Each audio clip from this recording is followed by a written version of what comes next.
Bismillahirrahmanirrahim. Assalamualaikum warahmatullahi taala wabarakatuh. Alhamdulillahi rabbil alamin. Wassalatu wassalamu ala habibina wa sayyidina wa maulana Muhammadinil karim wa ala alihi wa itratihi wa ashabihi ajma'in. Ashhadu an la ilaha illallah wa ashhadu anna sayyidana wa habibana Muhammadan abduhu wa rasuluh wa safiyuhu min khalqihi wa habibuh. Addal amanah wa ballagha risalah wa nasaha al-ummah wa kashafallahu bihil ghummah. Allahumma salli wa sallim وزد وبارك على حبيبنا وسيدنا ومولانا محمد الكريم وعلى آله وعترته وأصحابه أجمعين. أما بعد. Alhamdulillah, kita mengucapkan kesyukuran kepada Allah Subhanahu Wa Taala. Dengan limpah kurnia daripada Allah Subhanahu Wa Taala, kita dapat bertemu pada tengah hari ini di waktu Mesir dan juga petang di waktu Malaysia untuk bersama-sama menghayati hadis-hadis Rasulullah sallallahu alaihi wasallam yang telah diriwayatkan oleh para ulama kita zaman berzaman. Yang kali ini kita bicara tentang 40 hadis Rasulullah sallallahu alaihi wasallam yang kesemuanya menceritakan tentang amalan-amalan yang mudah, namun pahala yang bakal diberikan oleh Allah kepada pelakunya adalah sangat melimpah ruah. Hari ini kita masuk pada hadis yang keempat, iaitu hadis yang diriwayatkan oleh Al-Imam Abu Dawud di dalam sunan beliau. Bismillahirrahmanirrahim. Biisnadina al-muttasil ila sayyidina al-imam Abi Dawud Sulaiman ibn al-Ash'ath as-Sijistani rahimahullahu subhanahu wa ta'ala wa nafa'ana Allahu bi'ulumihi wa ulumi masyayikhihi wa talamizatihi wa qurra'i sunanihi wa sa'iri musannafatihi wa syurrahiha Allahumma amin. Bisanadihi an ibni Abbas radhiyallahu anhuma qala Rasulullah sallallahu alaihi wa alihi wa sallam ma min ayyam al-amalu salihu fiha ahabbu ila Allah min hadhihi al-ayyam, yani ayyam al-ashr. Qalu ya Rasulullah walal jihadu fi sabilillah? Qal walal jihadu fi sabilillah illa rajulun kharaja bi nafsihi wa malihi falam yakhruj min dhalika bi syai'. Rawahu Abu Dawud. Terjemahan bagi hadis yang keempat ini iaitu pada halaman 13 daripada Sayyidina Ibnu Abbas radhiyallahu anhuma, itu Sayyidina Abdullah Ibni Abbas Ibni Abdul Muttalib, sepupu kepada baginda Nabi Muhammad sallallahu alaihi wasallam. Beliau bernama Abdullah, ayahanda beliau pakcik Nabi bernama Al-Abbas, dan Sayyidina Abdullah bin Abbas dikenali juga dengan nama Abul Abbas, ayah kepada Al-Abbas. Kerana apabila beliau mendapat anak, beliau namakan anak beliau dengan nama ayah beliau, iaitu anak beliau bernama Al-Abbas bin Abdullah bin Al-Abbas bin Abdul Muttalib. Jadi hadis ini diriwayatkan daripada Sayyidina Abdullah bin Abbas radhiyallahu anhuma. Beliau telah berkata, Rasulullah sallallahu alaihi wasallam telah bersabda, tidak ada daripada siang-siang mana pun yang amalan soleh pada siang-siang tersebut lebih dicintai oleh Allah lebih daripada siang-siang ini. Baginda maksudkan siang-siang 10 terawal dalam bulan Zulhijjah. Jadi Nabi SAW dalam hadis yang keempat ini menceritakan banyak-banyak siang hari, daripada start matahari terbit sampai matahari terbenam, banyak-banyak waktu siang. Tidak ada satu siang pun yang dapat mengatasi pahala siang hari 10 Zulhijjah. Pada 10 hari terawal bulan Zulhijjah. Nabi kata tidak ada daripada siang-siang mana pun yang amalan soleh pada siang-siang tersebut lebih dicintai oleh Allah lebih daripada siang-siang ini. Bagi dimaksudkan siang-siang 10 terawal dalam bulan Zulhijjah, iaitu bermula daripada siang hari 1 Zulhijjah sehinggalah pada hari raya Idul Adha, iaitu pada 10 Zulhijjah.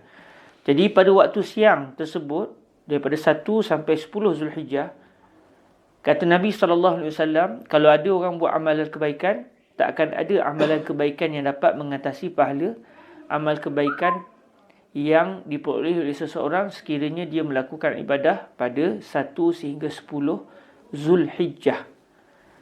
Lalu kenyataan bagi ini menyebabkan para sahabat terperanjat kerana ada orang melakukan kebaikan pada waktu lain. Contohnya berjihad fisabilillah. Takkanlah orang yang berjihad pada bulan Ramadan contohnya, pahalanya akan dapat dikalahkan oleh orang yang beribadah pada 1 hingga 10 Zulhijjah. Lalu para sahabat telah bertanya kepada Nabi SAW, wahai Rasulullah, sehinggakan jihad pada jalan Allah pun tidak dapat menandinginya? Kalau orang berjihad pada selain daripada 1 hingga 10 Zulhijjah, adakah pahala orang yang berjihad itu akan dikalahkan oleh orang yang beribadah pada 1 hingga 10 Zulhijjah? Walaupun ibadah itu mungkin hanya zikir, mungkin ibadah itu hanya salat sunat, mungkin ibadah pada 1 hingga 10 Zulhijjah itu hanyalah membaca Al-Quran. Takkanlah pahala orang yang berjihad akan dikalahkan oleh orang yang membaca Al-Quran daripada 1 hingga 10 Zulhijjah.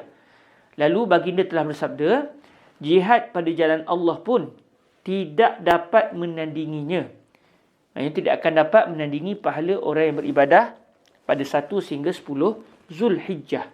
Melainkan seorang lelaki yang telah keluar dengan membawa jiwanya dan hartanya, lalu dia tidak pulang dengan membawa sesuatu pun daripada nyawa dan hartanya itu. Hadis ini telah diriwayatkan oleh Al-Imam Abu Dawud di dalam sunan beliau yang dikenali dengan nama Sunan Abi Dawud. Jadi para hadirin yang dirahmati Allah Subhanahu Wa Taala, daripada hadis yang keempat ini dapatlah kita mengambil beberapa pengajaran.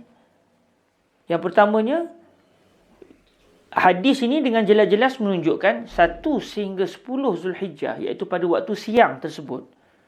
Siang hari bermula daripada 1 Zulhijjah sehinggalah 10 Zulhijjah, iaitu pada hari-hari Aidil Adha.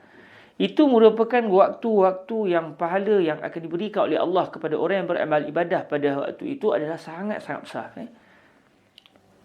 Jadi di sini menunjukkan bahawa kadang-kadang ada beberapa keadaan yang Allah Ta'ala menggandakan pahala pada waktu-waktu tersebut.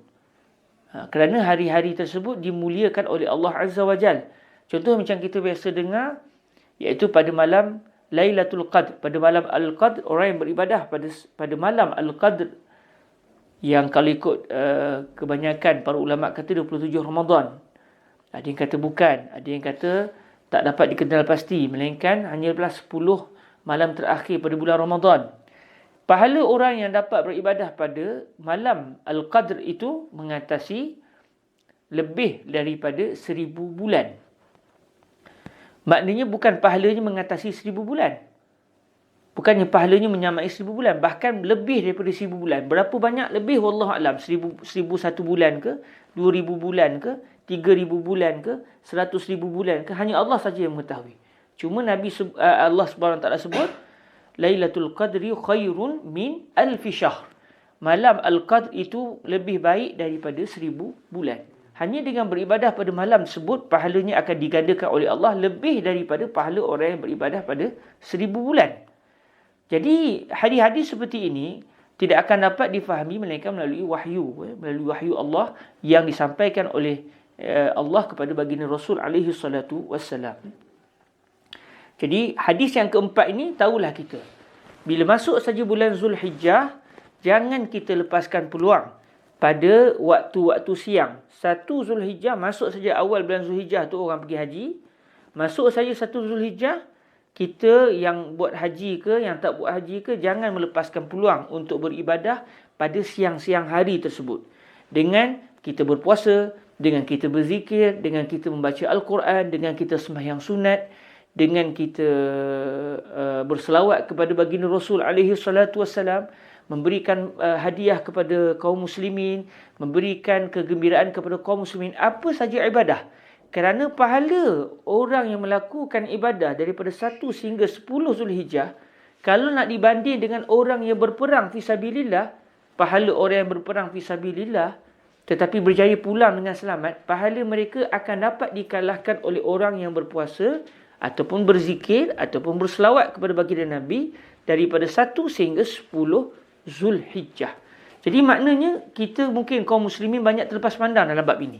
Masuk saja bulan Zulhijjah, kita duk ingat nak raya haji. Kita kadang-kadang mungkin terlupa untuk ibadah 1 hingga 10 Zulhijjah, iaitu ibadah pada waktu siangnya, dengan berselawat, dengan bersedekah, dengan membaca Al-Quran, berzikir, membuat kebaikan. Kerana pahalanya sangat melampau-lampau balasan keganjarannya. Sehingga orang yang berjihad pun akan kalah pahalanya berbanding dengan orang yang duduk berzikir sebagai contoh pada 1 sehingga 10 Zulhijjah. Para hadirin yang dirahmati Allah Subhanahu Wa Taala, bila orang tanya kita, apa benda nak buat pada 1 hingga 10 Zulhijjah? Jadi dalam pengajaran kedua dalam buku ini, saya datangkan apa yang disebut oleh Al-Imam An-Nawawi radhiyallahu ta'ala anhu wa ardah. Di dalam kitab beliau, Al-Azkar. Imam Nawawi ini banyak kitab beliau. Sehingga para ulama kita kata, Al-Imam An-Nawawi ini adalah muhaddisul fuqaha wa faqihul muhaddisin. Kalau di kalangan orang-orang fiqh, beliau adalah terkenal sebagai orang yang mahir dalam bidang hadis. Kalau di kalangan ulama-ulama hadis, beliau juga terkenal sebagai orang yang ahli dalam bidang fiqh. Kerana beliau merupakan seorang yang faqih, yang hebat, yang dalam ilmunya dari segi fiqh, dan beliau juga seorang yang mahir dalam ilmu hadis. Beliau mempunyai pelbagai kitab. Walaupun usia beliau tidak panjang, namun beliau telah meninggalkan kitab yang sangat banyak kepada kita sehingga hari ini kita dapat manfaatnya. Sehingga kalau hari ini kalau ada orang Islam dia tak kenal Imam An-Nawawi, tak pernah dengar apa dia Nawawi. Dia tak pernah dengar nama Imam Nawawi, kita rasa dia ni betul ke? Betul ke dia ni orang Islam ni? Sebab biasanya orang Islam mau tak mau mesti akan terdengar juga di telinganya nama Al-Imam An-Nawawi. Kerana beliau sangat masyhur. Jadi Al-Imam An-Nawawi, antara kitab yang dikarang oleh beliau adalah kitab Al-Azkar. Dalam kitab Al-Azkar ini, Al-Imam An-Nawawi telah menghimpunkan hadis-hadis Rasulullah SAW yang menceritakan tentang amal-amal ibadah. Zikir, solat-solat sunat, apa yang kita boleh lakukan pada hari ini, nak buat apa, kalau dapat baju baru nak baca doa apa, yang beliau datangkan daripada hadis-hadis Rasulullah SAW. Jadi dalam kitab Al-Azkar, Al-Imam An-Nawawi radhiyallahu ta'ala anhu menyatakan, kita disunatkan untuk memperbanyakkan zikir pada siang. Pada siang 10 Zulhijjah yang terawal itu. Memperbanyakkan zikir, lebih-lebih lagi pada hari Arafah, iaitu pada 9 Zulhijjah.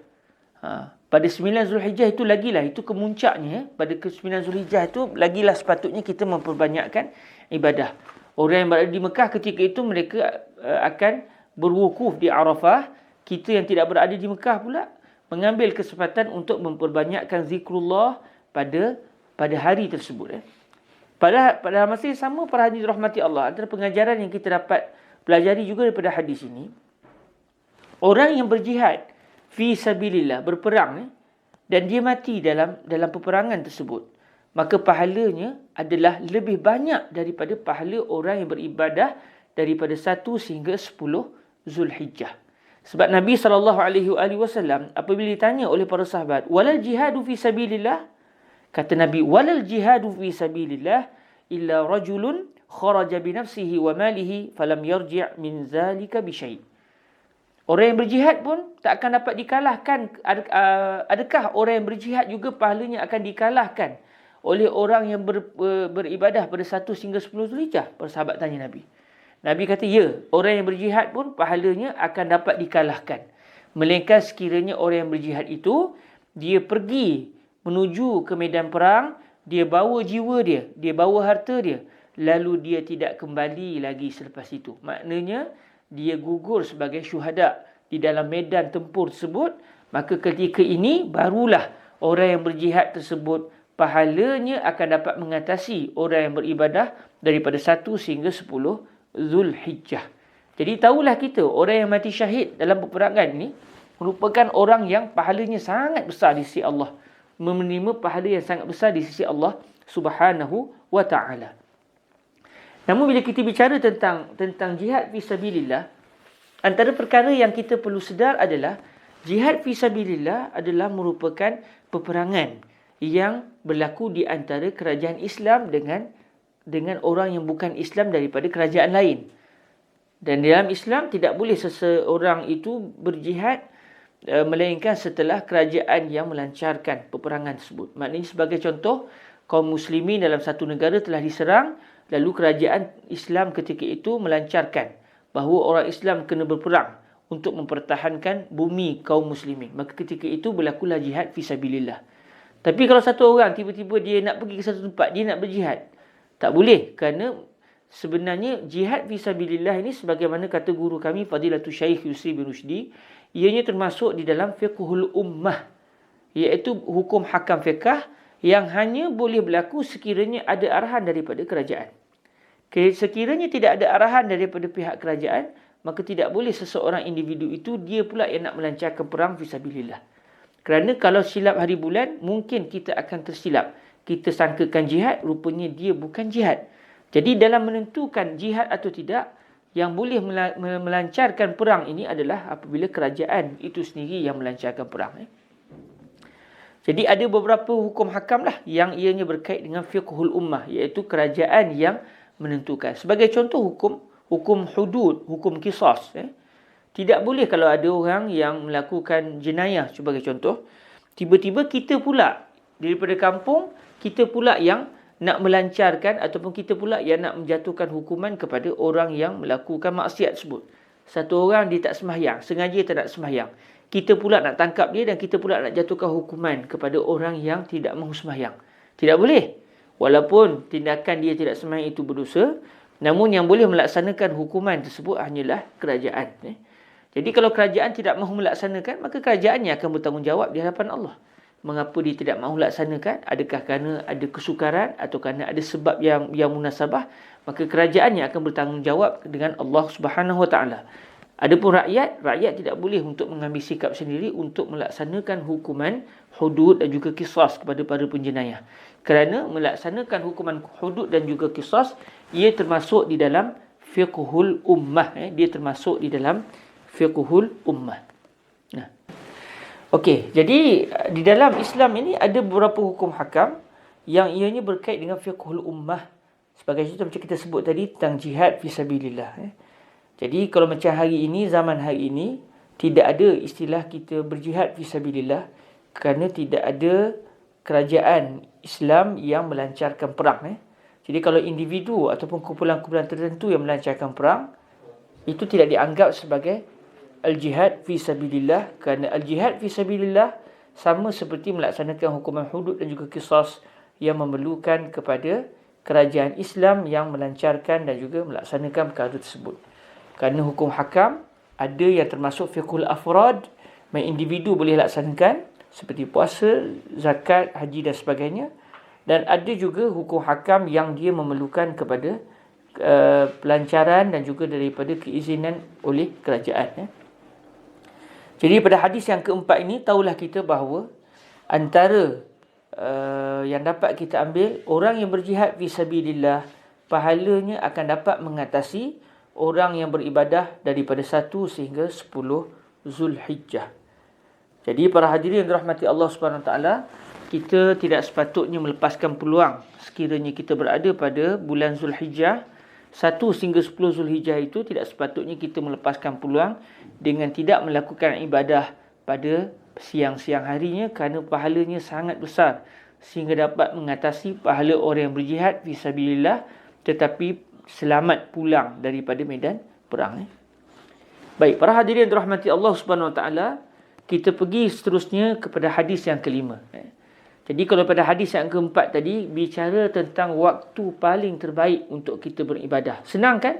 Bukan susah untuk berselawat kepada Nabi, baca Al-Quran daripada 1 hingga 10 Zulhijjah. Senang, tetapi pahalanya sehingga dapat mengatasi seseorang yang berperang pada bulan-bulan lain tetapi berjaya selamat dalam perang tersebut, walaupun mungkin luka, walaupun mungkin kudung tangan, walaupun mungkin cedera, namun selamat. Pahala mereka akan dapat dikalahkan oleh pahala orang yang beribadah daripada 1 sehingga 10 Zulhijjah. Jadi jangan dilepaskan peluang sekiranya Allah merezekikan kita sampai pada bulan Zulhijjah, 1 sehingga 10 Zulhijjah itu jangan dilepaskan peluang sama sekali. Baik, kita masuk kepada hadis yang kelima. Dalam hadis yang kelima ini kita akan melihat kelebihan doa selepas wudu dan juga kelebihan salat sunat wudu. Biisnadina ila sayyidina al-imam Muslim ibn al-Hajjaj ibn Muslim al-Kushairi radhiyallahu ta'ala anhu Wa nafa'ana Allah bi'ulumihi wa 'ulumi masyayikhihi wa talamizatihi wa qurra'i sahihihi wa sa'iri musannafatihi wa syurrahiha Allahumma amin. Bisanadihi an Uqbah bin Amir radhiyallahu ta'ala anhu qala kanat 'alaina ri'ayatul ibil faja'at nawbati farrawahtuha bi'ashi فأدركت رسول الله صلى الله عليه وآله وسلم قائما يحدث الناس فأدركت من قوله ما من مسلم يتوضأ فيحسن وضوءه ثم يقوم فيصلي ركعتين مقبل عليهما بقلبه ووجهه إلا وجبت له الجنة قال فقلت ما أجود هذه فإذا قائل بين يدي يقول التي قبلها أجود فنظرت فإذا عمر قال إني قد رأيتك جئت آنفا قال ما منكم من أحد يتوضأ فيبلغ أو فيسبغ الوضوء ثم يقول أشهد أن لا إله إلا الله وأن محمدا عبد الله ورسوله إلا فتحت له أبواب الجنة الثمانية يدخل من أيها شاء رواه مسلم. وفي رواية الترمذي رضي الله تعالى عنه عن عمر بن الخطاب رضي الله عنه قال قال رسول الله صلى الله عليه وآله وسلم من توضأ فأحسن الوضوء ثم قال أشهد أن لا إله إلا الله وحده لا شريك له وأشهد أن محمدا عبده ورسوله اللهم اجعلني من التوابين واجعلني من المتطهرين فتحت له ثمانية أبواب الجنة يدخل من أيها شاء. Terjemahan daripada hadis ini adalah daripada Sayyiduna Uqbah bin Amir radhiyallahu ta'ala anhu, beliau telah berkata, kami satu ketika dahulu telah dipertanggungjawabkan untuk mengembala unta. Jadi kata Sayyidina Uqbah, kami dulu dipertanggungjawabkan untuk jaga unta, gili-gili. Hari ini fulan bin fulan, hari lain fulan bin fulan pula. Jadi pada hari tersebut, hari itu adalah hari giliran Sayyidina Uqbah bin Amir untuk menjaga unta. Maka datanglah giliran saya untuk mengembala, lalu saya pun telah menghantar unta pulang ke kandang pada waktu petang. Maknanya pada waktu pagi dibawa pergi makan rumput, makan tumbuh-tumbuhan di kawasan padang pasir. Bila sampai waktu petang, dibawa pulang unta-unta tersebut ke kandangnya. Lalu secara tidak disangka-sangka, saya telah menemui Rasulullah sallallahu alaihi wasallam sedang berdiri berbicara kepada manusia yang ada bersama dengan baginda ketika itu. Jadi Sayyidina Uqbah dalam perjalanan pulang bawa unta tu melihat Nabi sallallahu alaihi wasallam kebetulannya ada di kawasan tersebut. Dan Nabi sedang berdiri memberikan ucapan kepada sebahagian para sahabat yang juga ada bersama dengan baginda ketika itu. Lantas saya telah mendapati daripada sabdaan baginda. Jadi Sayyidina Uqbah kata, saya tak datang pada awal. Saya datang-datang tengok Nabi sedang berbicara. Jadi antara yang saya dengar daripada baginda Nabi ketika itu adalah sabdaan baginda yang berbunyi, tidak ada daripada seorang Muslim pun yang berwuduk, lalu dia memperelokkan wuduknya. Kemudian dia berdiri, lalu dia melakukan salat sebanyak 2 rakaat. Dia menghadap 2 rakaat tersebut dengan jantungnya dan wajahnya. Maksudnya dengan penuh keikhlasan. Dia sembahyang 2 rakaat tersebut, selepas dia selesai berwuduk, dia sembahyang 2 rakaat. 2 rakaat itu dilakukan dengan penuh keikhlasan kepada Allah Subhanahu Wa Taala. Orang yang buat begini, kata Nabi SAW, dia tak akan buat perbuatan ini melainkan balasannya adalah syurga telah wajib untuknya. Jadi daripada hadis ini, Nabi SAW memberitahu orang yang beribadah iaitu dia berwuduk, kemudian dia sembahyang sunat 2 rakaat wuduk, dia akan mendapat pahala seperti dia melakukan dia akan mendapat pahala iaitu Allah ataupun Nabi SAW telah menjamin orang tadi akan mendapat syurga Allah Subhanahu Wa Taala. Subhanallah, amalan yang mudah namun pahalanya sangat melimpah ruah. Hanya dengan berwuduk, kemudian sembahyang 2 rakaat, sembahyang 2 rakaat wudu, dia akan mendapat pahala yang besar sehingga dia diwajibkan oleh Allah untuk masuk ke dalam syurga.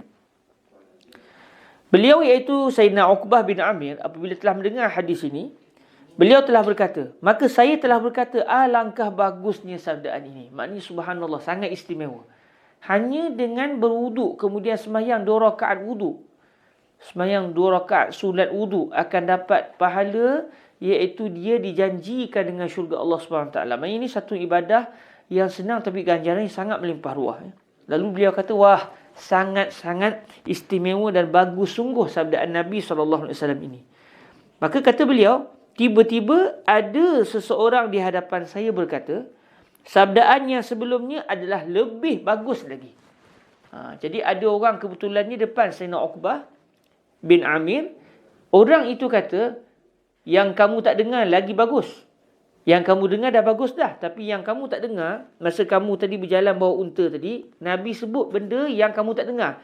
Yang Nabi sebut lagi bagus.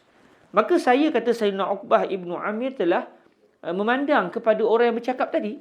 Rupa-rupanya orang itu adalah Sayyidina Umar bin Al-Khattab radhiyallahu ta'ala anhu. Beliau iaitu Sayyidina Umar telah berkata, sesungguhnya saya telah melihat anda datang sebentar tadi. Baginda sebelum anda tiba tadi telah bersabda. Maksudnya ini sabdaan Nabi yang didengar oleh Sayyidina Umar dan juga orang yang bersama dengan Nabi ketika itu, yang tak sempat didengar oleh Sayyidina Uqbah bin Amir. Apa sabdaan Nabi yang tak didengar oleh Sayyidina Uqbah? Kata Sayyidina Umar, Nabi SAW telah bersabda, tidak ada seorang pun daripada kamu semua yang berwudu lalu dia menyampaikan, atau yang baginda sabdakan adalah memanjangkan. Jadi di sini berlaku syak rawi, dalam istilah hadis panggil syakur rawi. Jadi perawi tidak pasti mana satu yang Nabi sebut. Adakah Nabi sebut ma min muslimin man tawadda'a fa ahsan wudu. Maafkan saya, perawi tidak pasti mana satu yang Nabi sebut. Adakah Nabi sebut ma minkum min ahadin yatawadda'u fayublighul wudu'a, atau yang Nabi sabdakan ma minkum min ahadin yatawadda' fayusbighul wudu. Perawi tak pasti. Yang Nabi sebut fayublighu ataupun fayusbighu. Oleh kerana perawi hadis ini, ulama yang meriwayatkan hadis ini tidak pasti dengan tepat mana satu yang disebut oleh Nabi, lalu digunakan kalimah au, iaitu dengan maksud atau. Lalu bila kita baca hadis pun kita akan sebut, tidak ada seorang pun daripada kamu semua yang berwudu lalu dia menyampaikan, atau yang baginda sabdakan adalah memanjangkan. Fayublighu maksud dia menyampaikan. Atau yang Nabi sebut fayusbiru, iaitu memanjangkan. Jadi tak pastilah mana satu yang Nabi sebut, fayublighu ataupun fayusbiru. Lalu oleh kerana tidak pasti, perawi hadis Nabi SAW dengan sikap amanah telah menyatakan atau, iaitu ada sedikit kekurangan, saya tak pasti mana satu yang Nabi sebut. Adakah Nabi sebut menyampaikan atau Nabi sebut memanjangkan. Kita baca sekali lagi. Tidak ada seorang pun daripada kamu semua yang berwudu lalu dia menyampaikan, atau yang baginda sabdakan adalah memanjangkan wudu. Kemudian dia berkata, Asyhadu an la ilaha illallah wa anna Muhammadan abdullahi wa rasuluh. Yang bermaksud, saya bersaksi bahawa tiada Tuhan melainkan Allah dan bahawa sesungguhnya Nabi Muhammad SAW adalah hamba Allah dan Rasulnya, melainkan telah dibukakan untuknya pintu-pintu syurga yang jumlah pintu-pintunya adalah sebanyak 8 buah. Dia akan memasuki syurga daripada sebarang pintu-pintu yang dia mahu. Hadis ini telah diriwayatkan oleh Al-Imam Muslim. Jadi pada hadis ini, Nabi SAW telah menyebut, dan hadis ini tak sempat didengar oleh Sayyidina Uqbah, namun telah didengar oleh Sayyidina Umar, lalu disampaikan oleh Sayyidina Umar kepada Sayyidina Uqbah bin Amir. Satu ibadah yang lebih senang daripada berwuduk dan sembahyang sunat 2 rakaat wuduk. Sembahyang sunat 2 rakaat wuduk pun pahalanya sangat besar, iaitu dijanjikan dengan syurga. Yang ni lagi senang, iaitu selepas dia berwuduk, Sewaktu dia berwuduk, dia hendaklah menyampaikan atau memanjangkan wuduk. Maksud dia berwuduk dengan sempurna. Bila basuh muka tu, bukan sekadar basuh muka, tapi dia panjang-panjangkan basuhan tu. Sehingga dia sapu sehingga kepala sikit, ke bawah-bawah leher dia sikit. Bila dia basuh tangan contoh, dia tak sampai ke siku saja, dia lebihkan sikit. Bila dia sapu kepala, dia tak sapu depan dia saja, tapi dia sapu semua sekali. Bila dia basuh kaki, dia tak basuh kaki sampai ke buku lali saja, tapi dia panjangkan sikit sampai ke betisnya. Ini dimasukkan dengan isbaghul wudu, iaitu memanjangkan basuhan pada wuduk. Jadi apabila dia lakukan wuduk dengan sedemikian, dia berwuduk dengan begitu sempurna, kemudian selepas dia selesai berwuduk, dia mengucapkan ucapan, iaitu asyhadu an la ilaha illallah wa anna Muhammadan abdullahi wa rasuluhu. Kalau disebut ucapan ini, kata Nabi SAW, orang yang berwuduk lalu mengucapkan ucapan ini, apa ganjaran yang dia akan dapat? Allah Subhanahu Wa Taala di akhirat kelak, sewaktu orang ini akan masuk ke syurga Allah, Allah akan membuka ke-8 pintu syurga untuk dia masuk syurga daripada mana-mana pintu yang dia inginkan. Subhanallah. Maksudnya dia bukan semata-mata masuk syurga secara biasa, tapi dengan begitu istimewa. Maknanya syurga ada 8 pintu, dia buka ke-8 pintu itu supaya dia boleh pilih mana-mana pintu pun untuk dia masuk ke dalam syurga Allah Subhanahu Wa Taala. Ibadah yang sangat mudah. Berwuduk kemudian membaca doa selepas berwuduk. Cuma dalam hadis ni disebut dengan ringkas, iaitu asyhadu an la ilaha illallah wa anna Muhammadan abdullahi wa rasuluh. Dalam sebahagian doa yang diajar oleh Nabi juga kepada kita, doanya adalah asyhadu an la ilaha illallah wahdahu la syarikalah wa asyhadu anna Muhammadan. Cuma kata para ulama kita, eloknya kita tambah kalimah sayyidina untuk memuliakan Nabi. Jadi kita baca asyhadu an la ilaha illallah wahdahu la syarikalah wa asyhadu anna sayyidana Muhammadan abduhu wa rasuluh. Allahumma ja'alni min ibadikat tawwabin. Allahumma ja'alni min ibadikat minat tawwabin wa ja'alni minal mutatahhirin. Ini antara doa yang biasa kita dengar. Dan ini pahalanya adalah Allah akan membuka ke-8 pintu syurga Allah Subhanahu Wa Taala untuk kita memasukinya dengan begitu istimewa sekali. Subhanallah. Maknanya satu ibadah yang sangat-sangat mudah, namun pahalanya sangat melimpah ruah. Di sini kita dapat lihat betapa Allah sangat menyayangi kaum muslimin, menyayangi hamba-hambanya yang taat, yang mengakui bahawa tiada Tuhan melainkan Allah dan Nabi Muhammad SAW adalah utusan Allah. Di dalam riwayat Al-Imam At-Tirmizi pula, cerita yang sama, cuma diriwayatkan juga oleh Al-Imam At-Tirmizi, ada tambahan sedikit. Apa kata Imam Tirmizi dalam riwayat beliau?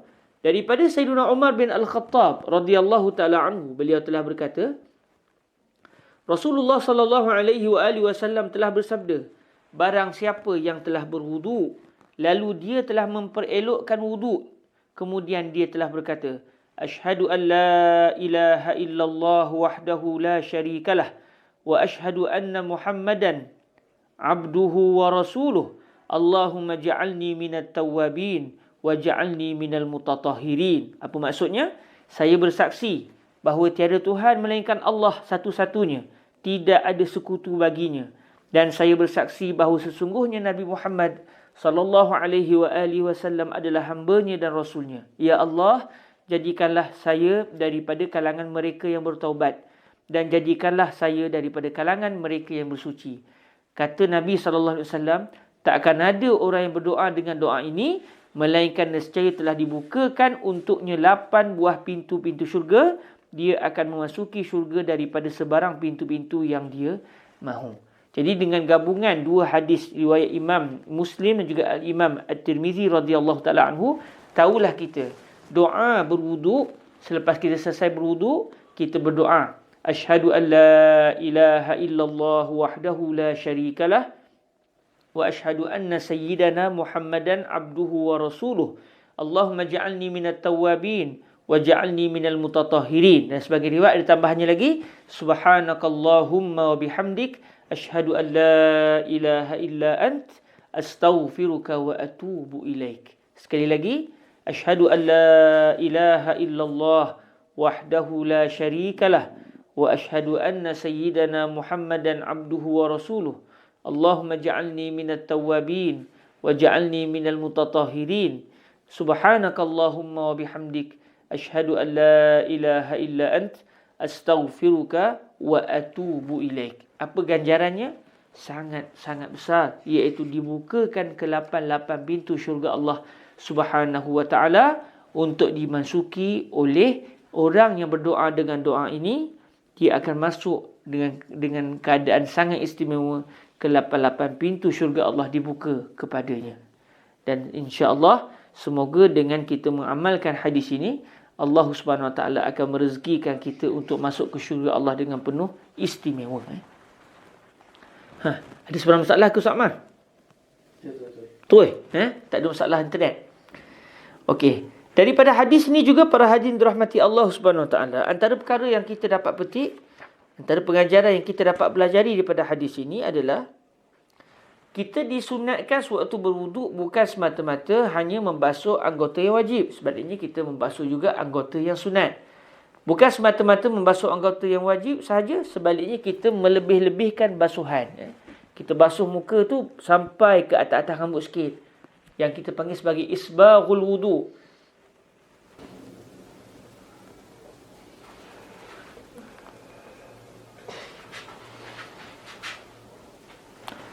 Jadi dengan gabungan dua hadis yang diriwayatkan oleh Al-Imam Muslim dan juga Al-Imam At-Tirmizi radhiyallahu ta'ala anhu, tahulah kita bahawa pahala orang yang membaca doa selepas wudu, doa pahalanya sangat-sangat besar.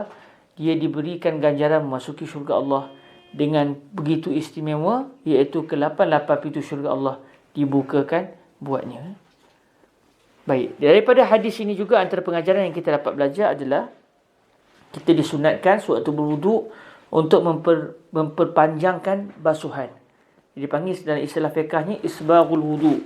Jadi sewaktu kita berwuduk, pastikan bukan semata-mata muka je dibasuh, tapi dilebih-lebihkan sehingga di bahagian atas ni kena, di bahagian telinga juga terkena, di bahagian leher bawah juga kena. Sewaktu basuh tangan, pastikan sampai melebihi siku. Basuh kepala, sewaktu kita menyapu kepala, pastikan seluruh kepala kita disapu oleh air. Sewaktu kita membasuh kaki, pastikan wuduk kita melebihi daripada hujung jari sehingga lebih daripada buku lali, sehingga sampai ke betis, pertengahan betis contohnya.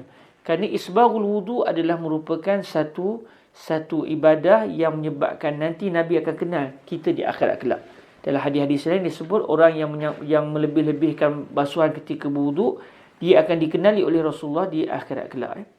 Dan dalam masa yang sama juga dalam hadis ini antara kelebihannya, Nabi SAW menyatakan pintu syurga ni ada 8. Okey.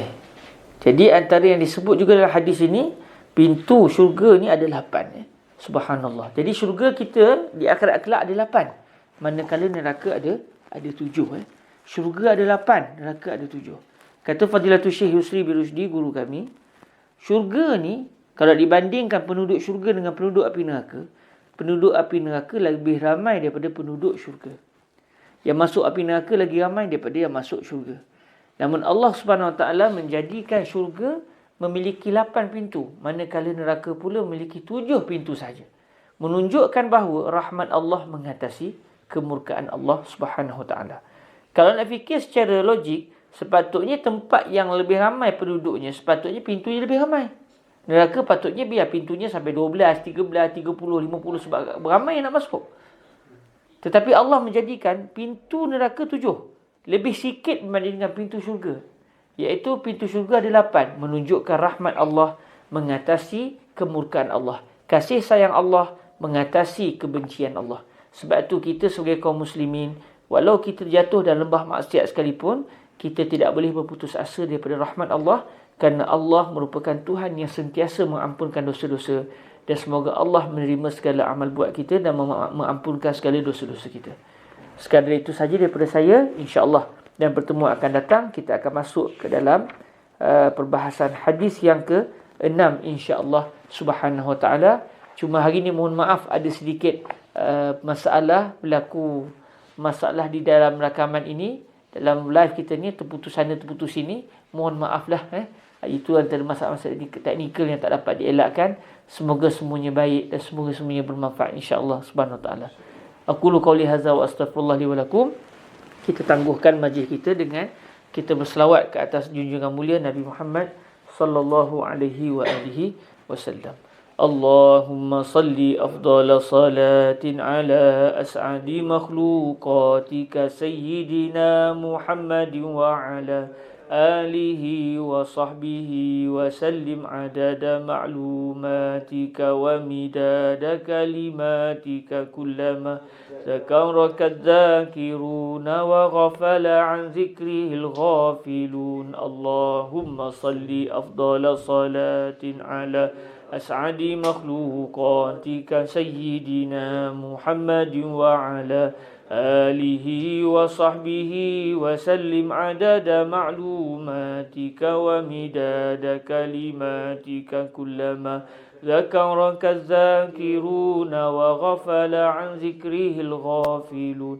اللهم صل أفضل صلاة على أسعد مخلوقاتك سيدنا محمد وعلى آله وصحبه وسلم عدد معلوماتك ومداد كلماتك كلما ذكرك الذاكرون وغفل عن ذكره الغافلون. سبحانك اللهم وبحمدك أشهد أن لا إله إلا أنت أستغفرك وأتوب إليك.